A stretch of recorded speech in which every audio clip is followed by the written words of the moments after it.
Chẳngខ្ញុំសូមជម្រាបសួរនិងសួស្តីអ្នកទាំងអស់គ្នាថ្ងៃនេះខ្ញុំនឹងមកធ្វើការបង្ហាញពី command មួយចំនួនរបស់ Linux អញ្ចឹងដំបូងគេនេះគឺពាក់ព័ន្ធជាមួយនឹង file និង directory navigation អញ្ចឹងcommand ដែលយើងអាចក្រាន់បាននៅក្នុងប្រភេទ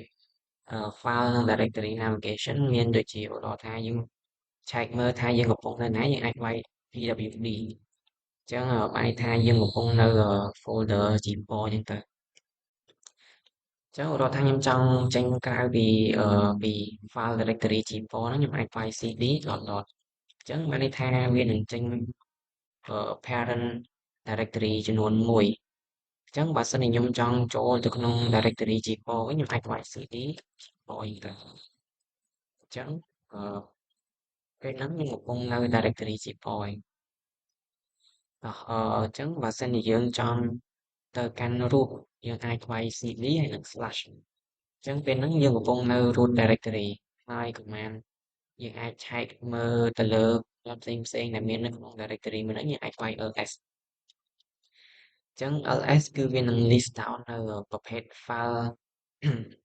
ផ្សេងៗដែលមាននៅក្នុងហ្នឹងអញ្ចឹងបើសិនជាយើងចង់ format ឲ្យវារៀង detail ជាងហ្នឹងយើងអាចវាយ ls.l ចឹងពេលហ្នឹងវា detail ជាងមុនហើយមានទាំងfile permission មានទាំងចំនួន byte user group ហើយនឹងថ្ងៃដែលបង្កើតអីផ្សេងៗហ្នឹងទៅអញ្ចឹងបើសិនជាយើងចង់format size file ហ្នឹងឲ្យវាស្រួលមើលជាងមុនអាចវាយ ls.lh អញ្ចឹង command lh ហ្នឹងគឺបានន័យថា long l តំណាងឲ្យ long h តំណាងឲ្យ human readable អញ្ចឹងពេលហ្នឹងគឺងាយស្រួលមើលជាងមុនអញ្ចឹងបើសិនជាយើងចង់វាយ ls.lh ចឹងទេយើងអាចវាយមួយទៀតហ្នឹងគឺ ll យកមកចាហ្នឹងគឺដូចតែគ្នាទេមួយទៀតបើសិនជាយើងចង់មើល hidden file យើងអាចថែម option មួយទៀតហ្នឹងគឺ .a ឧទាហរណ៍ថាក្នុងនេះដូចជាអត់មានទេតែក្នុងករណីដែលវាមាន hidden file យើងអាចវាយ ls.a ឬក៏ផ្គុំបញ្ចូលគ្នា ls.h ហើយ .a ទៅ .a បានន័យថា all អញ្ចឹងវានឹងបង្ហាញទាំង hidden file យើងឃើញទៀតយើងមុខទៀតអញ្ចឹងពាក់ព័ន្ធជាមួយនឹង file operation ឥឡូវខ្ញុំសូម cd ចូលទៅកាន់ directory របស់ខ្ញុំវិញនេះអញ្ចឹងក្នុងនេះគឺអត់ទាន់មានអីទេអញ្ចឹងឥឡូវឧទាហរណ៍ថាខ្ញុំចង់បង្កើត file មួយខ្ញុំអាចប្រើ command touch log.txt ឧទាហរណ៍អញ្ចឹង command ហ្នឹងវានឹងទៅបង្កើត file មួយដែលមានឈ្មោះថា log.txt អញ្ចឹងបើសិនជាយើងចង់សរសេរ content ចូលក្នុងហ្នឹងយើងអាចវាយ command echo ហើយដាក់ text ជា string នៅក្នុង single quote ឬក៏ double quote ក៏បានដែរអាចវាយ info this is basic Linux command ឧទាហរណ៍ដើម្បីយើងប្រើសញ្ញាព្រួញចូលទៅកាន់ logs.txt អញ្ចឹងពេលហ្នឹងបានន័យថាយើងបានសរសេរ string ប៉ុណ្ណឹងចូលដែលយើងអាចមើល content នឹងបានដោយប្រើ command មួយគឺ cat logs.txt អញ្ចឹងវានឹងបង្ហាញនៅ content ដែលមាននៅក្នុង file មួយហ្នឹងគឺ info this is basic Linux command អញ្ចឹងឧទាហរណ៍ថាបើសិនជាយើងចង់សរសេរថែមក្នុងករណីយើងចង់សរសេរថែមយើងអត់អាចប្រើសញ្ញាព្រួយមួយបានទេព្រោះថាវានឹង override អញ្ចឹងយើងប្រើបានន័យថាយើងត្រូវប្រើសញ្ញាព្រួយ2ដើម្បីអាច append content ចូលក្នុង file បានអញ្ចឹងឧទាហរណ៍ថាខ្ញុំវាយ echo debug this will override the first line ចូលទៅកាន់ logs.txt អញ្ចឹងពេលហ្នឹងនៅពេលដែលខ្ញុំ cat log.txt គឺបាត់ដាក់ info របស់យើងហើយអញ្ចឹងដើម្បីអាចកុំឲ្យវា override យើងអាចប្រើសញ្ញាព្រួយ2បានអញ្ចឹងខ្ញុំសូមមកកាន់ command ចាស់នេះខ្ញុំដាក់សញ្ញាព្រួយ2អញ្ចឹងនៅពេលដែលខ្ញុំវាយ cat log.txt វានឹងចេញមកទី2 line តែម្ដងហើយ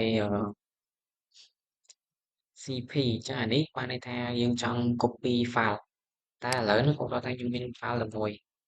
អញ្ចឹងខ្ញុំអាចបង្កើត file មួយទៀតដាក់hatch log.txt អញ្ចឹងពេលហ្នឹងយើងមាន file ចំនួន2អញ្ចឹងដើម្បីអាច copy content បានយើងអាចវាយ cp logs.txt គឺជា target ហើយនឹង destination របស់យើងគឺ another logs អូខេអញ្ចឹងបើសិនខ្ញុំវាយ ls.l គឺវានឹងបង្ហាញចំនួនសាយរវាង logs ហើយនិង another logs គឺសាយរបស់វាស្មើគ្នាដោយសារយើងបាន copy content ពី logs ទៅកាន់ another logs អញ្ចឹងបើសិនជាយើងចង់លុប file ចេញវិញគឺយើងអាចវាយ command of another logs.txt អញ្ចឹងពេលហ្នឹងគឺបាត់អក្សរទី1ទេអញ្ចឹងពាក់ព័ន្ធជាមួយនឹង directory operation អញ្ចឹងយើងអាចបង្កើត file ជាប្រភេទ directory file បានអញ្ចឹង directory file ហ្នឹងគឺដូចទៅនឹង folder នៅក្នុង Windows OS យ៉ាងដែរតែនៅក្នុង Linux គឺអត់មាន folder ទេគេហៅថា directory file អញ្ចឹងយើងអាចវាយ command kdir គឺ make directory ឬក៏ making directory យើងអាចដាក់ថា su 35អញ្ចឹងខ្ញុំ ls ទៅគឺពេលហ្នឹងមាន file មួយ folder មួយអញ្ចឹងយើងអាច move file មួយហ្នឹងចូលទៅកាន់ folder su 35បានដោយប្រើ v logs.txt ហើយ destination គឺ su 35អញ្ចឹងខ្ញុំវាយ ls គឺបាត់ file យើងហើយយើងអាច cd ចូលទៅកាន់ក្នុងនេះហើយយើងវាយ ls គឺយើងនឹងឃើញ file ហ្នឹងវិញតោះអញ្ចឹងអូខេអញ្ចឹងយើងដល់ command មួយទៀតគឺ remove directory អញ្ចឹងខ្ញុំសូម cd ចេញក្រៅវិញឥឡូវខ្ញុំមាន directory ចំនួន1អញ្ចឹងខ្ញុំសូមបង្កើតវាទៀតសិន kdir enter su 35អញ្ចឹងពេលហ្នឹងយើងមាន directory ចំនួន2គឺ su 35ហើយនិង another su អញ្ចឹងឧទាហរណ៍ថាខ្ញុំចង់លុបdir another su 35គឺឧទាហរណ៍ថាខ្ញុំលុបនៅខាងក្រោមវិញអញ្ចឹងពេលហ្នឹងគឺយើងអាចលុបបានទេដោយសារតែ directory su 35មាននៅ file មួយឈ្មោះថា logs.txt អញ្ចឹងដោយសារតែវាអត់ empty យើងអាចលុបវាបានទេតែបើសិនជាខ្ញុំចង់លុប under su 35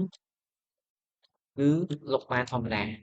ដោយសារតែ directory ហ្នឹងគឺ empty អញ្ចឹងក្នុងករណីដែលយើងចង់លុប directory ដែលអត់ empty ទេយើងអាចវាយ rm.o ហ្នឹងគឺតំណាងឲ្យ option recursive recursive ហ្នឹងគឺប្រៀបបានជាមួយដូចទៅនឹងការសរសេរ recursive function នៅក្នុង programming ដែរបានន័យថាវានឹង loop មើលថានៅក្នុង directory file ហ្នឹងមាន file តទៅដល់បើសិនជាវាមានវានឹងលុបរហូតតតែអស់ចឹងទៅអញ្ចឹងបើសិនជាខ្ញុំដាក់ su 35គឺវានឹងលុបអស់ហើយនេះអញ្ចឹងគឺលែងមានទេអូខេតោះអញ្ចឹងខ្ញុំសុំទៅមុខទៀតពាក់ព័ន្ធជាមួយនឹង file permission អញ្ចឹង file permission ls ដោយសារខ្ញុំអត់មាន file អីទេឥឡូវខ្ញុំសាកបង្កើត file មួយ touch test main.py អូខេអញ្ចឹងឧទាហរណ៍ថាខ្ញុំមាន file នេះមួយអញ្ចឹង file permission សំដៅលើអីឧទាហរណ៍ថាខ្ញុំវាយ ls យើងនឹងឃើញពាក្យ o ហើយ w នៅខាងមុខហ្នឹងគឺបានន័យថា read ហើយនឹង write អញ្ចឹង permission ទៅលើ main.py ហ្នឹងយើងអាច read បាននិងយើងអាច write បានតោះអញ្ចឹងឧទាហរណ៍ថាខ្ញុំចង់ write វាយើងអាចវាយ vim main.py អូខេអញ្ចឹងខ្ញុំ write បានធម្មតាទេអាច print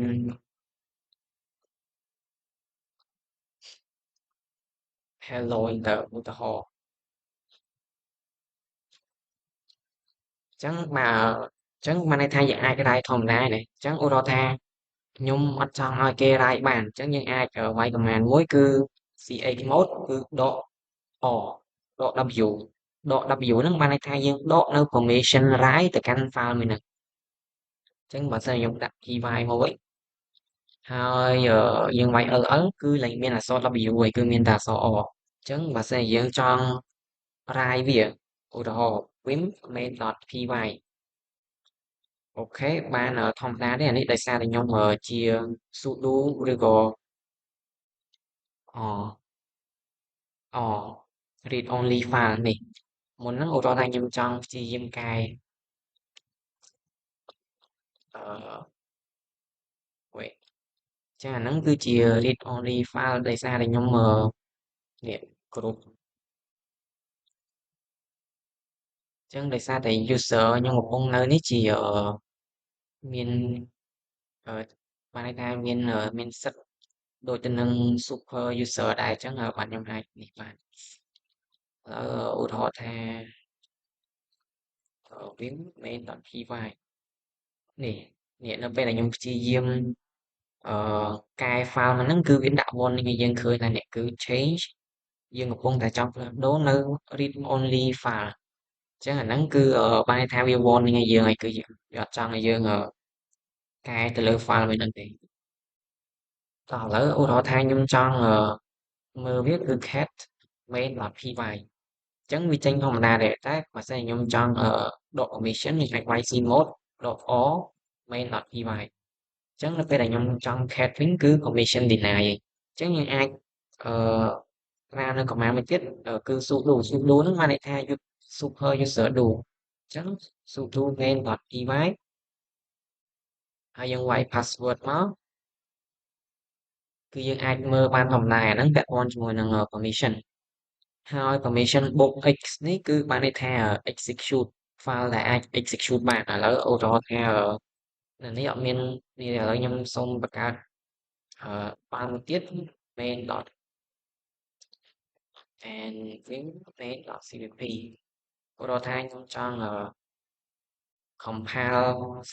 file មួយឲ្យទៅជា binary file ហើយយើងចាំទៅព្យាយាម execute file ហ្នឹង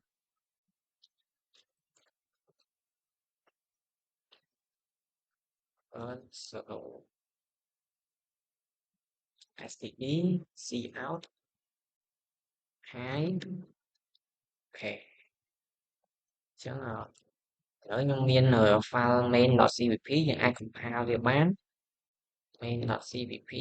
output វិញយើងដាក់ឈ្មោះ app ហ៎អញ្ចឹងពេលហ្នឹងខ្ញុំមាន file មួយគឺ app ហើយ file ហ្នឹងវាអាច execute បានហើយអញ្ចឹងយើងឧទាហរណ៍ថាដំបូងយើងអាចដក permission វិញសិនទៅគឺ chmod .x ទៅកាន់ app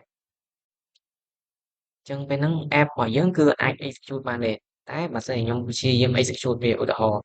វានឹងដាក់ថា permission deny អញ្ចឹងយើងអាចវាយ sudo អឺ app បែបនេះឬក៏ម្យ៉ាងទៀតគឺយើងអាច add permission ឲ្យវិញទៅគឺ chmod x ទៅឲ្យ app អញ្ចឹងពេលហ្នឹងយើងអាច execute app បានហើយនេះចេញពាក្យថា hi អញ្ចឹងកន្លែងនេះអត់អីទេគឺបានន័យថាយើងចង់ change ownership ទៅកាន់ file តែដោយសារយើងអត់ទាន់ដល់user and group management ទេឥឡូវខ្ញុំសូម skip កន្លែងនេះសិនអញ្ចឹងពាក់ព័ន្ធជាមួយនឹង system information យើងមាន command ដូចជា whoami គឺឆែកមើលថាយើងជា user ម្នាក់ណានៅក្នុង server ឬក៏ system យើងដល់ពេល host name នេះឆែកមើលឈ្មោះ host គឺ host របស់យើងគឺយើងគឺជា Ubuntu តោះអញ្ចឹងយើងអាចឆែកមើល disk usage បាននេះ df.h df.h អញ្ចឹងជា human readable អញ្ចឹងយើងអាចមើលតែកន្លែង delf sda2 ហ្នឹងគឺសាយអឺ virtual disk យើងហ្នឹង virtual disk អញ្ចឹងសាយគឺមាន 30G ហើយប្រើអស់ចំនួន 3G អញ្ចឹងអាហ្នឹងដោយសារយើង run ជា human readable បើសិនជាខ្ញុំអត់ flag ដកoption .h ទេគឺវានឹងចេញជាអឺលេខដែលអត់មាន GB ឲ្យយើងឃើញហ្នឹងទៅចេញមកទាំងអស់អញ្ចឹងយើងអាច type .h ទៅឲ្យវាស្រួលមើលជាងមុននេះតមួយទៀតហ្នឹងយើងអាចឆែកមើល memory info បានដោយប្រើ command free អញ្ចឹងបើសិនជាខ្ញុំប្រើ free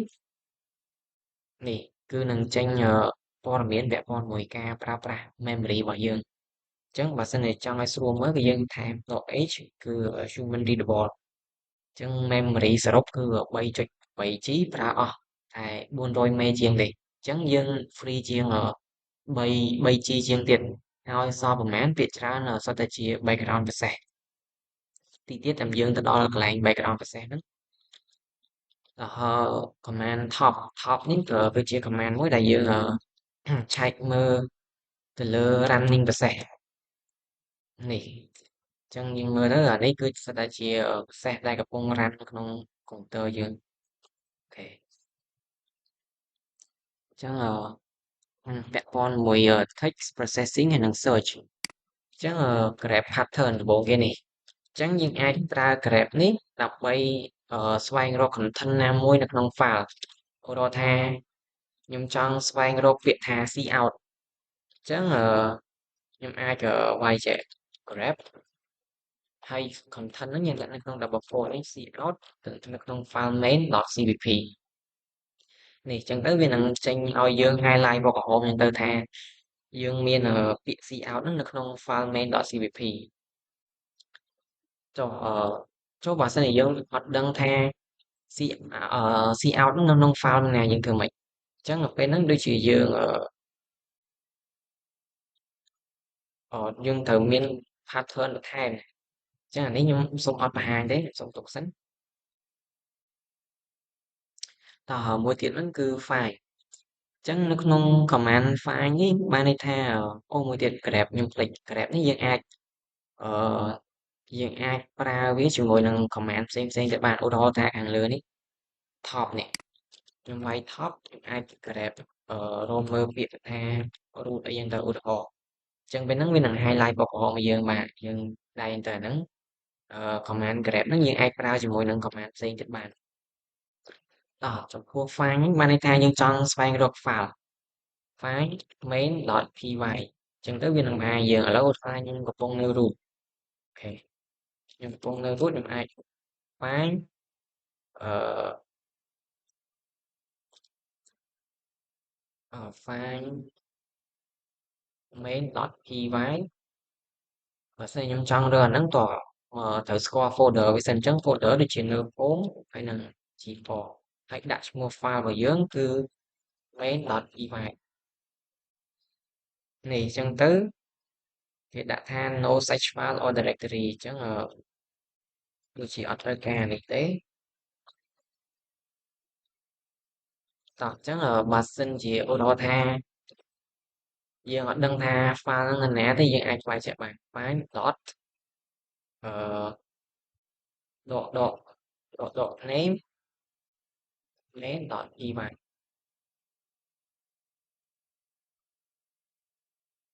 អ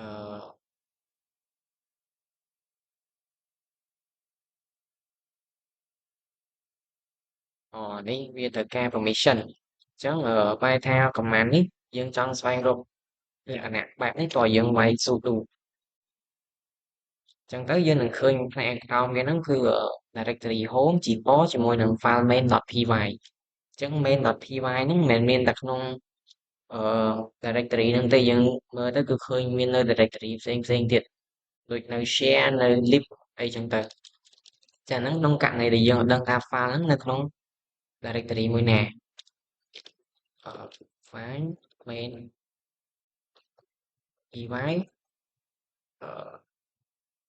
នេះដូចជា syntax បែបនេះនេះក្នុងករណីយើងដឹង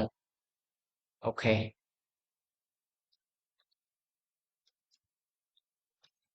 ចុះបើសិនខ្ញុំថែម grab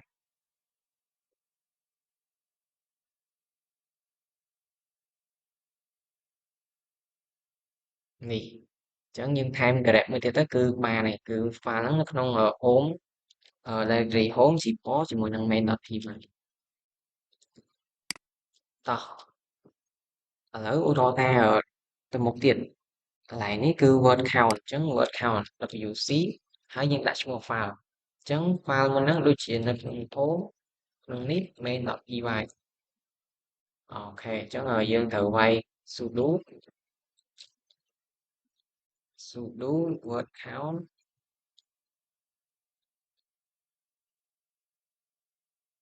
អូខេអញ្ចឹង word count យើងមើលតាមនេះទៅវាអាចនឹងពិបាកមើលអញ្ចឹងយើងអាចវាយថែម option បាននៅកន្លែងនេះឧទាហរណ៍ថាខ្ញុំចង់ count word w អញ្ចឹង word មានតែចំនួនមួយទេគឺដូចជា print តោះឥឡូវចុះបើយើង count character ដូចជាវាយអូខេនេះ character ដូចជាមានចំនួន15ឥឡូវយើងសាករាប់ទាំងអស់គ្នាអូជាពេកបាទអូខេដោយសារតែ main.py នេះខ្ញុំដក permission អស់ហើយអញ្ចឹងខ្ញុំសុំចូលវិញ cd home អូខេ main.py គឺខ្ញុំដក permission អស់ហើយអញ្ចឹងឧទាហរណ៍ថាយើងចង់ add គ្រប់គេហៅថាគ្រប់ permission ទាំងអស់ឲ្យ file ហ្នឹងយើងអាចវាយ ch code 7 3ដើមបាន main.py អូខេអញ្ចឹងពេលហ្នឹងគឺ full permission ដែលយើងចង់ធ្វើអីក៏បានដែរពាក់ព័ន្ធជាមួយ file មួយហ្នឹងតោះអញ្ចឹងខ្ញុំសូមវាយសារថ្មីមុនហ្នឹងដូចជានេះអញ្ចឹងខ្ញុំសូមលុបខាងមុខនេះចោលអូខេ 15 character អញ្ចឹងយើងមក cat main.py អូខេអញ្ចឹងយើងរាប់មើលទៅ p រហូតដល់សញ្ញាចុងក្រោយគេហ្នឹងអាហ្នឹងវាអាចចូល15 character គ្រប់ហើយតោះអញ្ចឹងsort file អញ្ចឹងក្នុងនេះ URL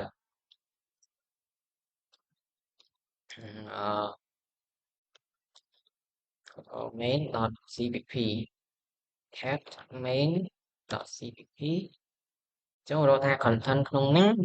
វាខ្ញុំរៀបចឹងតែខ្ញុំអាច sort វាបាន sort តាម character នៅ line មួយចឹងរកថាខ្ញុំចង់ sort main.cpp អូខេចឹងពេលហ្នឹងគឺវាត្រឡប់អីគេត្រឡប់សញ្ញាឬក៏ symbol ទៅខាងលើដល់ពេលអក្សរ S នេះគឺ std cout នេះមកខាងក្រោមវិញអញ្ចឹងពេលហ្នឹងគឺរហូតដល់យើង cat main.cpp វិញគឺវានៅដដែលទេគ្រាន់តែ sort ហ្នឹងគឺយើងចង់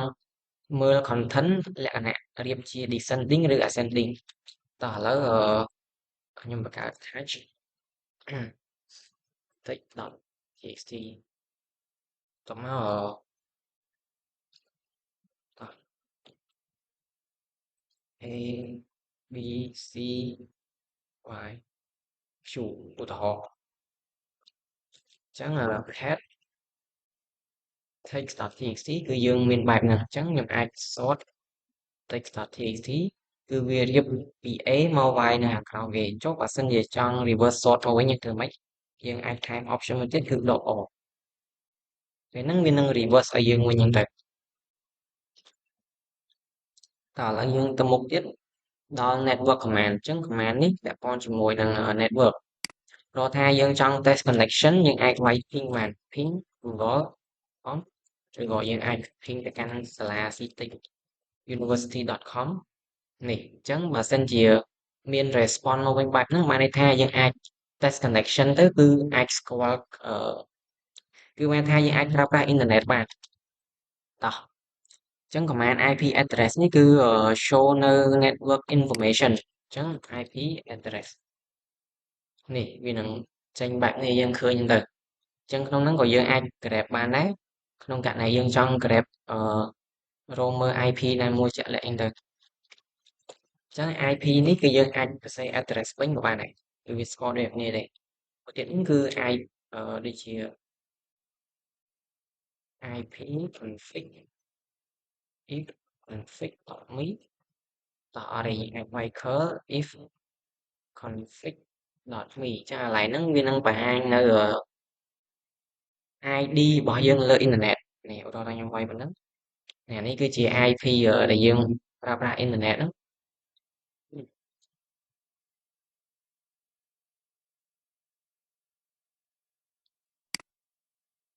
តោះ command មួយទៀតហ្នឹងគឺ wget ហើយយើងដាក់ URL អានេះក្នុងករណីយើងចង់ install file នៅលើអ៊ីនធឺណិតអញ្ចឹងឧទាហរណ៍ថាខ្ញុំមាននេះខ្ញុំចង់ install ខ្ញុំចង់ទៅ get file readme.md នេះនៅក្នុងURL មួយនេះឧទាហរណ៍តោះមកខ្ញុំនឹងដាក់ថែមដក O នេះតំណាងឲ្យ output ចូលទៅក្នុង sample.txt អញ្ចឹងខ្ញុំអាច combine វាចូលគ្នាហើយយើងមករានរបស់គ្នាមក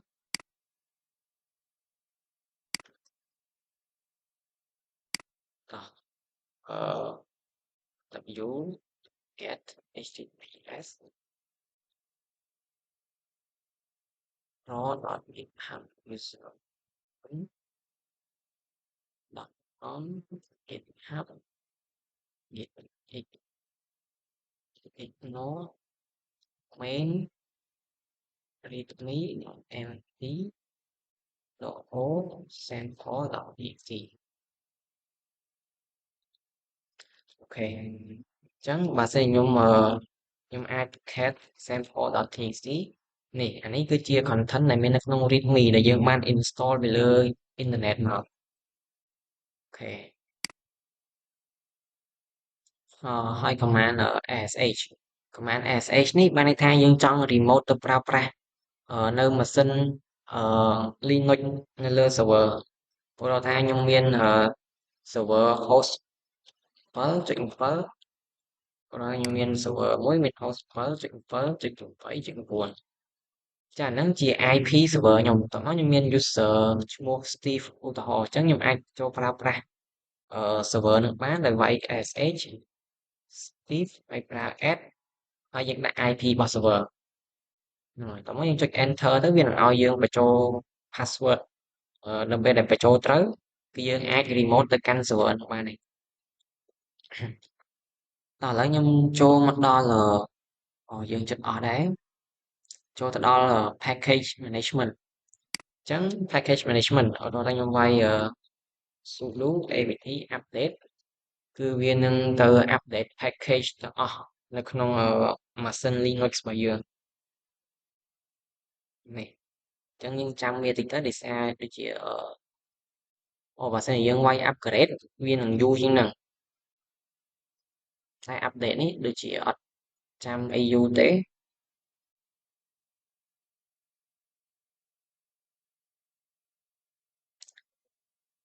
ញ្ចឹងវានឹងទៅ update package ផ្សេងៗដែលយើងប្រើប្រាស់នៅក្នុង Ubuntu server របស់យើងហ្នឹងតោះអានេះ update ដូចជាមានបញ្ហាតិចអញ្ចឹងខ្ញុំអាច interrupt វាទៅដោយប្រើ Ctrl C Ctrl C អត់ទៅទេហើយខ្ញុំចាំវាអូខេអញ្ចឹងយើងបាន update ហើយអញ្ចឹងយើងអាចlist មើលថា package ណាខ្លះដែលអាច install បានអញ្ចឹងយើងអាចថ្វាយ apt list អញ្ចឹងយើងដឹងហើយថា package ដែលអាច install បាននៅលើ Linux វាមានចំនួនច្រើនអញ្ចឹងនៅពេលដែលយើងវាយ apt list បែបនេះបានន័យថាវាចេញមកទាំងអស់អញ្ចឹងនេះវាអត់ចេញមកទេនេះអញ្ចឹងវាច្រើនលើសលប់ពេកខ្ញុំអាចគេត្រាប់វាបានអញ្ចឹងឧទាហរណ៍ថាយើងចង់ឆែកមើល specific package ដែលអាច install បានយើងអាចវាយ list ហើយយើងភ្ជាប់ជាមួយនឹង grep ឧទាហរណ៍ថាខ្ញុំចង់ install package មួយគឺ house អូខេអញ្ចឹងមានន័យថាគឺ package ហ្នឹងវា available យើងអាច install បានអញ្ចឹងដើម្បីអាច install យើងអាចវាយ sudo apt install house ទៅអូ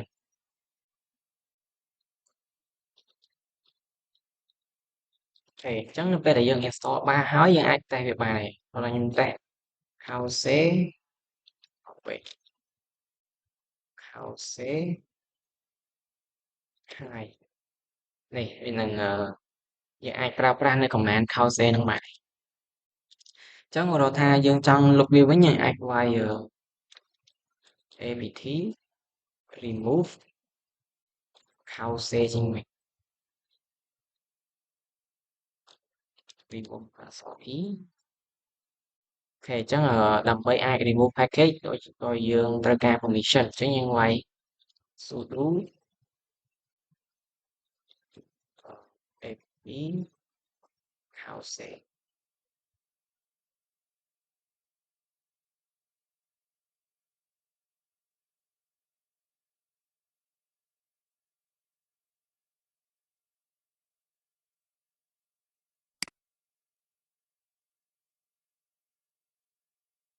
អូខេអញ្ចឹងនៅពេលដែល remove ហើយយើងវាយ house ទៀតគឺលែងស្គាល់ហើយតោះឥឡូវយើងចូលមកដល់ចំណុចមួយទៀតពាក់ព័ន្ធជាមួយនឹង compression ហើយនិង archive អញ្ចឹងយើងដំបូងយើងត្រូវស្គាល់ពី tar.gz នេះហើយនិង zip សិនអញ្ចឹងអា tar.gz នេះអាហ្នឹងភាគច្រើនគេប្រើនៅក្នុង Linux distro តែចំពោះ zip វិញគឺប្រភេទ cross platform ហមายថាវាដើរទាំង Windows ទាំង macOS ទាំង Linux អញ្ចឹងអានេះដោយសារខ្ញុំអត់មានទេខ្ញុំអាចអឺនេះអាចវាយ command wget មក demo បានតែខ្ញុំចង់ទៅ install file tar មួយ github.com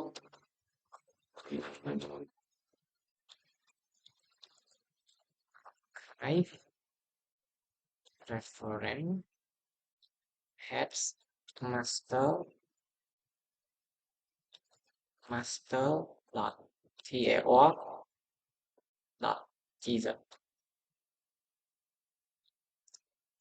អូខេនេះវាអត់ស្គាល់អឺ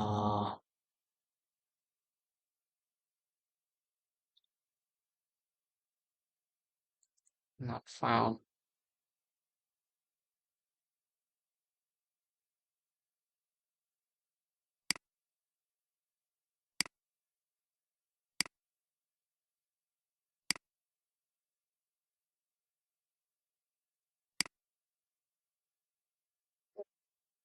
ថាខៃអក្សរអូខេអញ្ចឹងវានឹងទៅ install file មួយនឹងពីលើអ៊ីនធឺណិតមកអញ្ចឹង command ដំបូងគេនេះគឺថាហើយ option CZF នេះគឺបានន័យថាយើងចង់ compress ដល់ពេល extract វាវិញគឺយើងនេះយើងដាក់អក្សរ flag គឺដក x មកវិញតោះឥឡូវយើងចាំបន្តិចទៅវាកំពុង install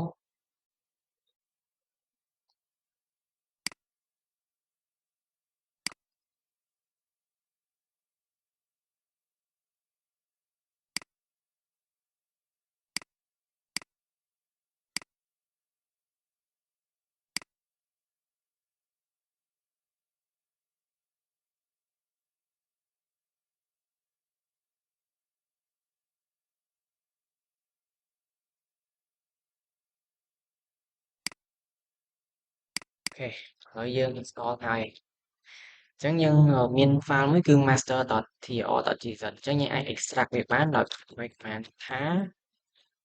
ដក xzf master អញ្ចឹងពេលហ្នឹងគឺវានឹង extract មកគឺ file ហ្នឹងវាឈ្មោះថា vim master អញ្ចឹងយើងអាច cd vim master នេះឆែកមើលថាក្នុងហ្នឹងមានអីខ្លះទៀតអូខេតោះចូល zip គឺដូចតែគ្នាទេអត់មានអីខុសគ្នាទេចូលដល់ថា target មកសារថ្មីខ្ញុំអាចដូរពីនេះមក zip ទៅដោយសារ project ហ្នឹងគឺមានទាំង file ប្រភេទថាមានទាំង file ប្រភេទ zip អញ្ចឹងនៅពេលដែលយើងអឺទៅ get វាមកយើងអាចប្រើ command unzip នេះដើម្បី extract យកអឺអឺ extract យកនៅ source code ផ្សេងៗដែលមាននៅក្នុងហ្នឹងចាហ្នឹងខ្ញុំសុំ skip មកទៅចុះយើងដល់ចំណុចមួយទៀតគឺ process management ឧទាហរណ៍ខ្ញុំចង់មើល process ទាំងអស់ ps a បិចអញ្ចឹងពេលហ្នឹងគឺមាន process ទាំងអស់ហើយតែខ្ញុំអាចថែម grep មួយទៀតបាននេះអានេះ process ដែរតែយើង grep យក user អញ្ចឹងទៅតោះអញ្ចឹងឧទាហរណ៍ថាយើងចង់ stop process ឲ្យមួយយើងអាចវាយ command kill process បាន kill process id អញ្ចឹង process id ទៅណាមុនហ្នឹងនេះខ្ញុំវាយ PID នេះអញ្ចឹងយើងឃើញប្រសេស ID នោះលេខ2201អញ្ចឹងខ្ញុំអត់ចង់ kill ប្រសេសនេះទេឥឡូវខ្ញុំសាក start ប្រសេសមួយចោល sleep 100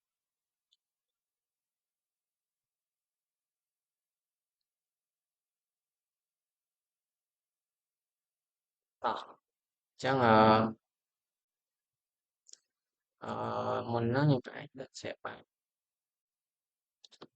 sleep 100 and jobs អូខេចានេះយើង run នៅ background បានន័យថាបើសិនខ្ញុំ PS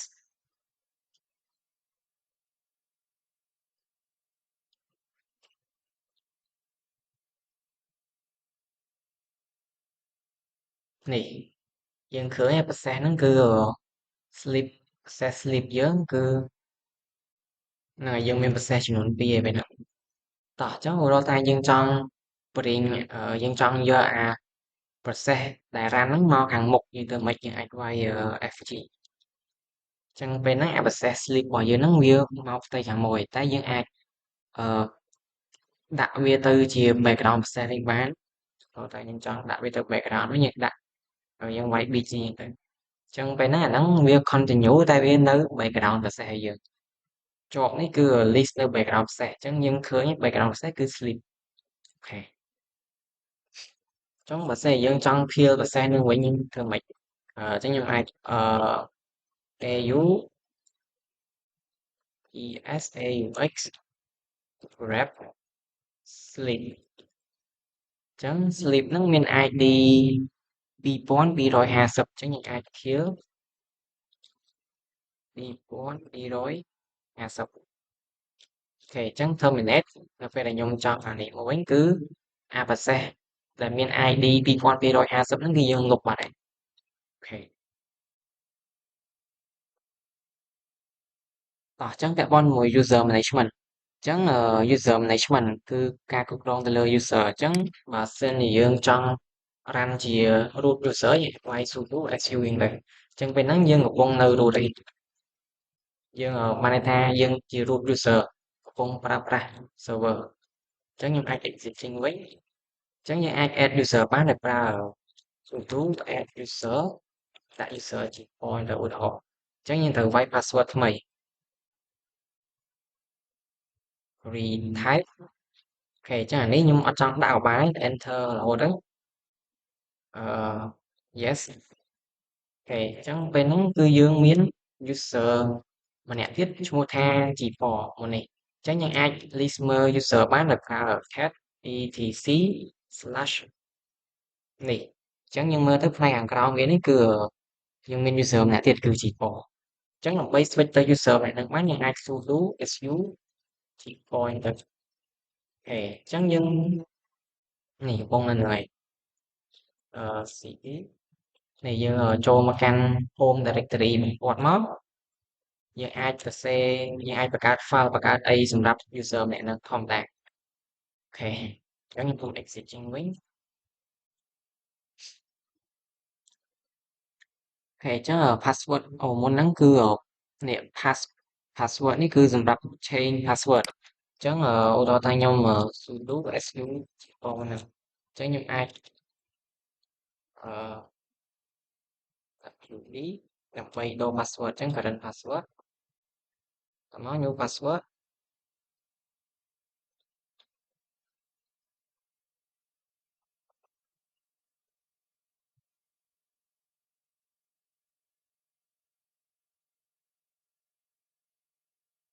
អូខេអានេះវាឲ្យយើងនេះទេដោយសារ password ខ្លីពេកឥឡូវខ្ញុំដូរអីទេអូខេខ្ញុំ interrupt ចេញវាវិញចូល ID ID នេះសម្រាប់ show នៅ user info អូខេអឺ who am I ចេញមិនទៅ pwd ចេញបែបនេះយើងកំពុងនៅណា who am I user ម្នាក់ណា ID វានឹងបង្ហាញទាំងអស់ទាំងUID ទាំង GID ទាំង groups ទាំង sudo អីផ្សេងៗអញ្ចឹងយើងអាចមុនហ្នឹងដូចជាអូខេយើងចង់ដឹងថាយើងមាន group អីខ្លះនៅក្នុង server យើងអាចវាយ command group បែបនេះអញ្ចឹង group មានចំនួន2គឺ group G4 និង group sudo តោះឥឡូវដូចជាអស់ហើយយើងដល់ចុងក្រោយគេនេះពាក់ព័ន្ធជាមួយនឹង shortcut ហើយនិង tip អញ្ចឹងអា line control C មុនហ្នឹងនេះគឺយើងចង់interrupt หมายថា command សម្រាប់interruption អីផ្សេងៗឥឡូវឧទាហរណ៍ថា jobs អត់ចេញទេESAUX អូខេអញ្ចឹងinterrupt ឧទាហរណ៍ថាមុនហ្នឹងដូចជា sudo apt list អញ្ចឹងវានឹងចេញមកទាំងអស់ចេះអញ្ចឹងយើងចង់ interrupt វាអាច control C បាននេះ control L នេះ clear screen អញ្ចឹងយើងអាចវាយ clear ក៏បានហើយនឹង control L ក៏បានដែរអញ្ចឹងដូចតែគ្នាទេនេះហើយ tab នេះ auto complete អញ្ចឹងឧទាហរណ៍ថា vim m ហើយយើង tab ឧទាហរណ៍ថា vim t អញ្ចឹងខ្ញុំចុច tab វានឹង auto complete text.txt ឲ្យទៅអញ្ចឹងយើងអាចប្រើ arrow key up arrow key down នេះគឺ command history អញ្ចឹងហ្នឹងគឺជា basic command នៅក្នុង Linux ចាំយើងជួបគ្នានៅវីដេអូបន្តទៀត